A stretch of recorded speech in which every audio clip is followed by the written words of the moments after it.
안녕하세요. 해운대 마린시티의 마린파크상과 관리단 의장입니다. 지금 오늘은 여러분들께, 오늘 제가 약간 피곤해서 여러분들께 좀 목소리가 조금 이렇게 좀 가늘게 줄어드는데 그 이해를 좀 해주시고,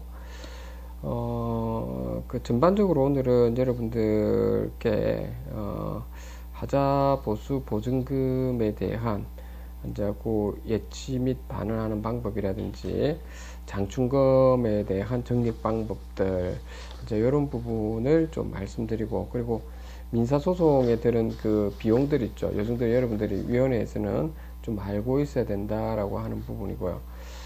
그리고 가끔 보면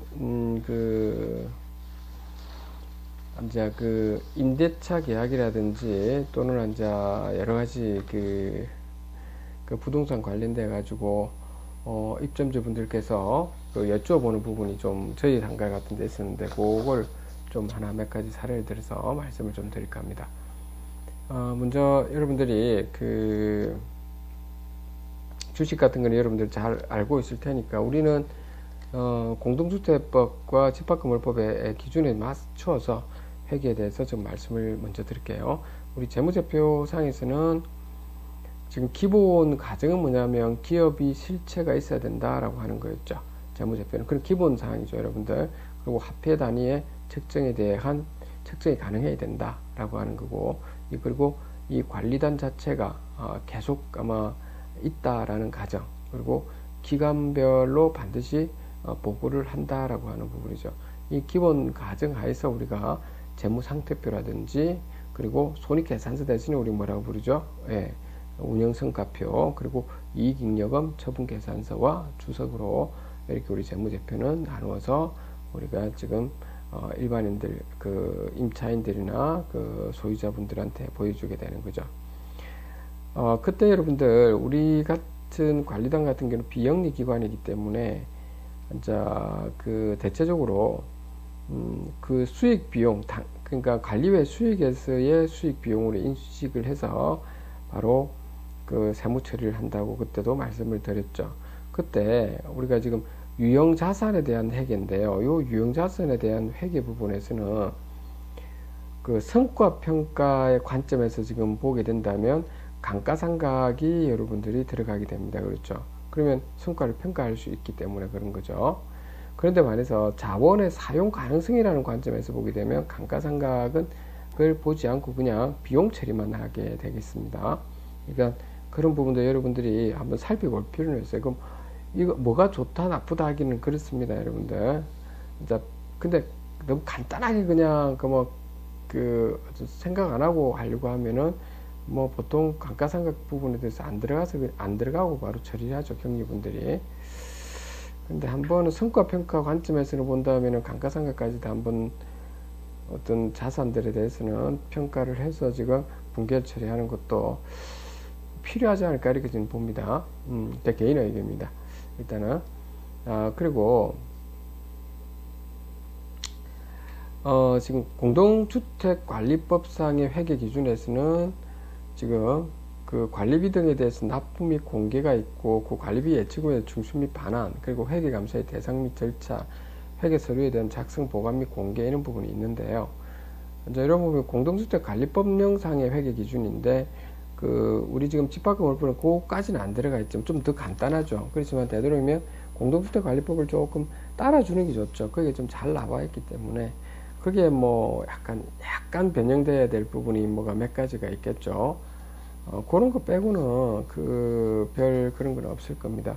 그러려고 하면은 변형시켜야 될 부분이 있을 경우는 규약을 갖다 여러분들이 처음 만들 때 잘 지금 만들어줘야 될 것이라고 제가 보고 있습니다. 그리고 지금 이제 본격적으로 보면 여러분들 장기 수정 충당금을 적립하는 방법이 있지 않습니까? 이제 이 부분인데, 요거는 사용검사일로부터 우리가 1년이 경과한 날에 하지 않습니까? 그래서 월간 세대별 지금 장충금 같은 경우는 총 공급 면적 곱하기 12 곱하기 계획기간 분의 장기 수성 계획기간 중에 장기수선비 총액 곱하기 세대별 주택 공급 면적이 되는데요. 이제 이런 부분도 이제 계획기간을 얼마만큼 잡느냐는 겁니다. 아직까지 저희도 우리 보면 그 위탁회사에서 맡겼는데 계획기간 자체가 없고 그냥 평당 관리비로 해가지고 마음대로 지정한 부분이 있었습니다. 그래서 이번에 좀 경리분한테도 이런 부분을 그 계획기는 어떻게 얼마 잡아서 한 건지를 이야기를 해라. 다시 맞죠. 없으면은 없다고 이야기해서 앞으로 장기 수등 충당금 사용 계획서부터 해서 장충금을 어떻게 지금 우리는 매길지 이 부분도 이제 고민을 하자라고 했었습니다. 그래서 여러분들도 이런 부분도 한번 좀 더 살펴봐야 될 부분인 것 같고요. 그 다음에 그 하자 부분들, 하자부 지금 보통 그 관리단 같은 경우는 하자보수 청구를 사업주체한테 하지 않습니까? 저희 같은 경우도 뭐 오래됐는데 한 6개월 전에 했었는데요. 근데 그 10월2에 하자보수 계획을 구체적으로 통보하면 상관없는데 통보를 보통 안 하죠. 그런 곳은 뭐 싸움이 있어서 관리단이 새롭게 형성되고 우리처럼 이렇게 된 곳은 그러면 저희가 이제 소송을 할 수밖에 없고 그래서 청구를 해서 하자보수 보증금을 지금 받게 되는데요. 근데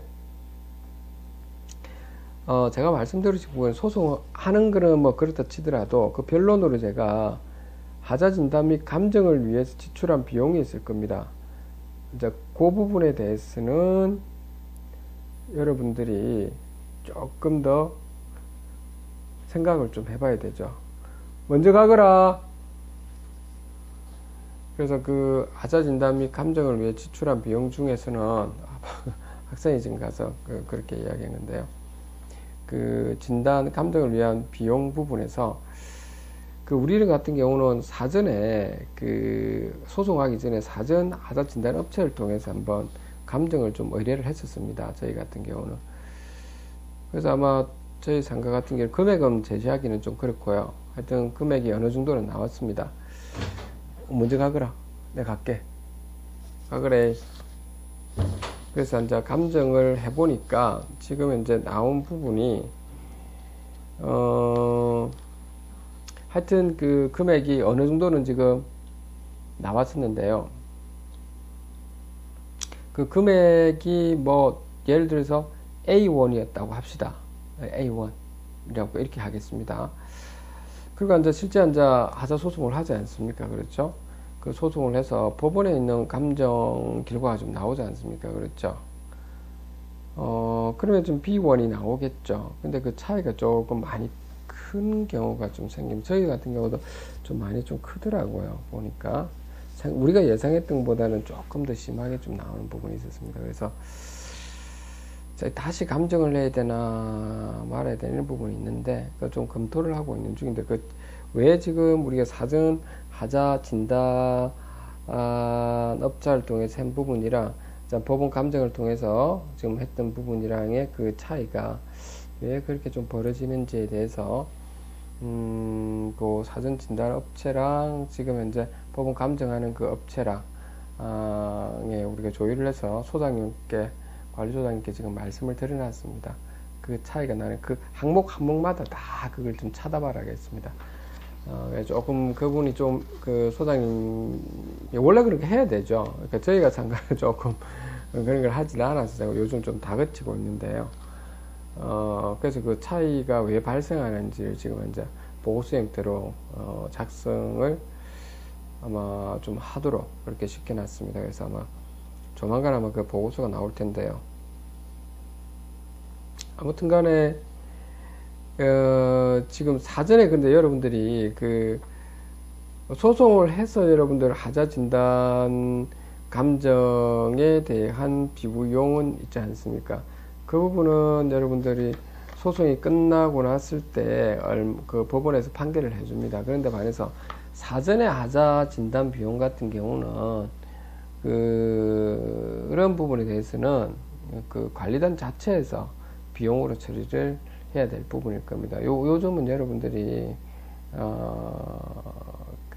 그것까지도 여러분들 시공사 쪽에 요청할 수 있는 사항은 아니니까요. 여러분들 상식적으로 알고 왜냐하면 저는 그것까지도 좀 요청을 하려고 제 같은 경우 시도를 했었습니다. 사실은 하자분쟁조정위원회로 쫓아다니면서 서울까지도 이야기도 하고 이랬는데 그런 부분은 아니었던 것 같습니다. 제가 또 법률적으로도 좀 그런 부분이 있었고요. 아무튼 간에 그래서 여러분들이 그 어떤 그 하자진단 및 감정을 위해 지출한 비용들은 있지 않습니까? 그 소송을 할 때 거기다 적시를 좀 해놓는 것이 좋을 것 같습니다. 그 부분을 좀 염두에 두시면 좀 좋을 것 같습니다. 자, 그 정도 여러분들께 지금 이야기를 오늘은 좀 드릴까 하고요. 그리고 이제 그 소송 이야기를 했으니까 좀 이야기하는 건데, 그 보통 여러분들 민사소송에 들어가는 지금 비용들은 여러분들이 크게 우리가 6가지가 있게 됩니다. 그렇죠? 첫 번째가 여러분들 인지대가 들어가고요. 둘째는 송달료가 들어가죠. 세 번째는 변호사 수임료, 그 다음 네 번째 감정료, 다섯 번째 정인여비, 그 다음 여섯 번째 감정비용, 이렇게 좀 들어가게 되죠. 그 인지대 같은 경우는 1천만 원 미만인 경우에는 50%라 하겠습니다. 그러니까 만분의 50을 갖다 내면 50%라 하겠습니다. 이렇게 되고요. 1천만 원 이상부터 1억 원까지는 45%가 되죠. 물론 누적으로 들어가는 거죠. 앞에 있는 거 더하기 이렇게 들어가는 거죠, 여러분들. 그리고 1억 원부터 10억 원까지는 40%고 10억 원 이상일 때 35%가 되는 거죠. 송달료 같은 경우는 당사자 수에다가 송달 횟수 있죠. 보통 10회분이 되죠. 그리고 기본적으로 3,700원씩 이렇게 해서 송달료가 들어갈 거고요. 그 변호사 수임료는 소송 목적의 값에 따라서 달라지게 되죠. 오늘 여러분 인터넷에 한번 찾아보면 그렇게 나와, 그 구체적으로 수임료에 대한 부분이 나와 있을 겁니다. 그 다음 감정료, 가 들어가 있고, 정인여비, 이제 이렇게 지금 들어가 있고, 그 다음에 각종 비용, 감정 비용들이 있을 겁니다. 그렇게 여러분들이 알고 여러분들 대략적으로 금액이 소송 비용이 얼마 정도 되는지는 여러분들이 좀 파악은 하고는 좀 있어야 될 거라고 제가 봅니다. 그 다음에 여러분들, 뭐 이거는 여러분들이 다 알고 있는 사항인데 제가 이렇게 마지막으로 좀 한 가지만 더 말씀을 드리고 이제 좀 마칠까 하는데요.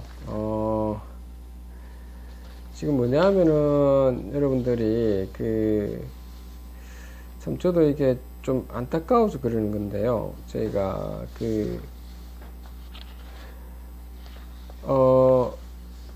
좀 우리뿐만 아니고 다 그렇지만 우리 관리단 자체가 여러분들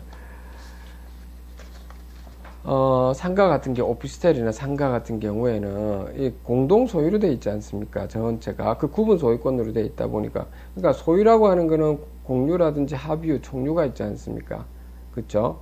그러니까 공유 같은 경우는 지분하고 양도를 다 할 수 있고, 합유는 지분은 있는데 양도를 할 수 없고, 총유 자체는 지분 자체가 없지 않습니까? 그래서 공용 부분에 대해서는 여러분들이 관리단 자체에서 철저하게 관리를 해야 되는 겁니다.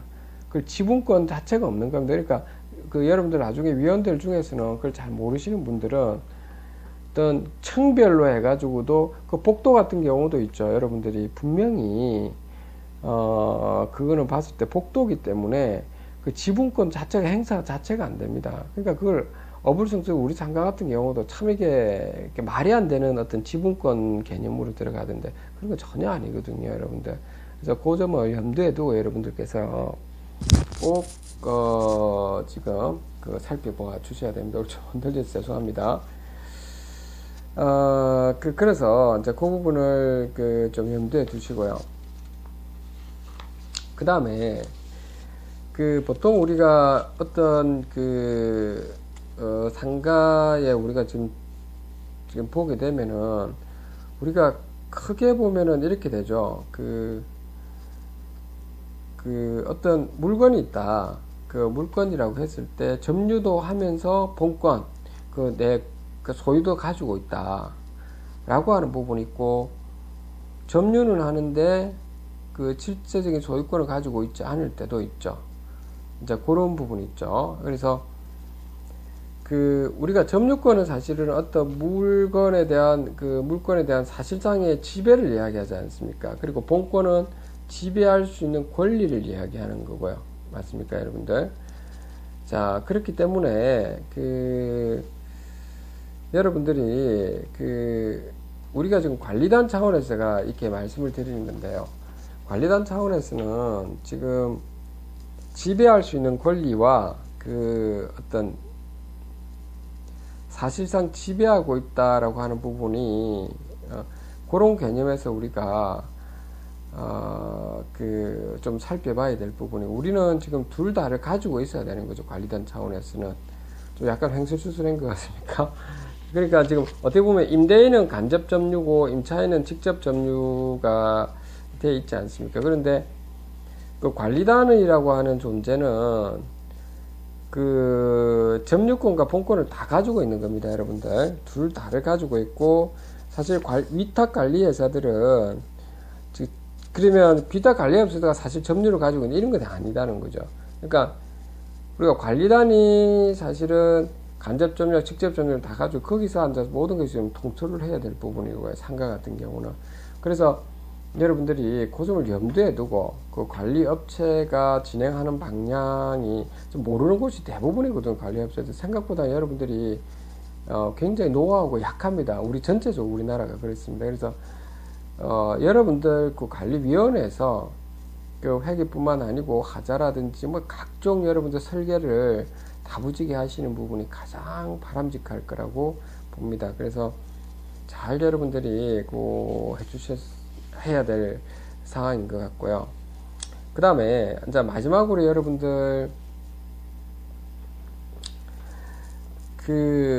우리가 지금 어떻게 보면 또 이런 부분 있죠. 우리 관리단이라고 하는 것 자체가 여러분들 어떻게 보면 취득 개념으로 온다. 원시 취득일까요? 선계 취득일까요? 이런 부분인데, 우리가 시행사 있죠. 또는 신탁사로부터 우리가 승계를 받았던가요? 예를 들어서 승계 취득, 전 점유자로부터 해당 물건에 대한 사실상 지배를 지금 사실상 해당 물건에 대해서 살짝 지배를 했다. 이런 거 승계를 받아간 건 아니거든요. 그러니까는 관리단은 있죠. 이제 관리단 조직이 구성되면 최초로 앉아야 되는 겁니다. 그러니까 원시 취득의 그런 개념이라고 보시면 됩니다.